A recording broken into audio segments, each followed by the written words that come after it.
бар асари чанд таркиш дар як мактаби бачагонаи маҳаллаи ҳазораҳои шиа мазҳаби шаҳри Кобул дасти кам 6 нафар кушта ва 11 каси дигар ҷароҳат бардошт. дар миёни қурбониҳо якчанд кӯдак ҳам будааст. тибқи гузоришҳои ғайрирасмӣ талафот бештар аз ин аст.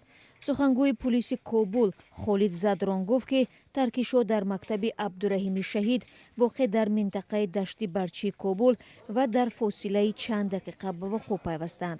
як афсари амниятӣ ба хабаргузории Олмонии ДПА гуфт ки ҳамлаҳо ба воситаи норинҷакҳо ба амал омаданд. حوصله انتحاری شد ما برآمدم که دفعه خبر بگیریم اینجا آمدم شاگردان مسئولی از راه کوچه میبرم از راه بام خانه باز این طرف سعی کردم که این جمجمه از یک انتحاری میشه شد. то ҳол ягон гурӯҳ масъулияти ҳамларо бар дӯш нагирифтааст. дар гузашта масъулияти ҳамлаҳо дар минтақаи дашти Барчиро гурӯҳи даҳшатафкани давлати исломӣ бар ӯҳда гирифта буд. شدتش بسیار چی بود که حتی شد در بیرون انفجار کرد.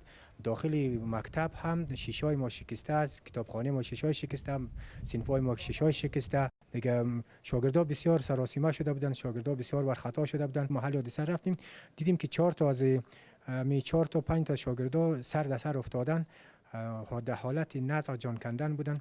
بسیار جگر ما خون شده. بعد از اینکه ما رفتیم در صنف‌های خود هدایت دادیم که دیگه شاگردای ما سراسیمه بودند که کسی از صنف‌ها از دهلیز در بیرون خود مینداختند، از دیوارا مینداختند. моҳи майи соли гузашта дар натиҷаи таркиш дар наздикиҳои ҳамин мактаб камаш 85 кас кушта ва даҳо мактабхон аксаран духтарон маҷрӯҳ шуданд.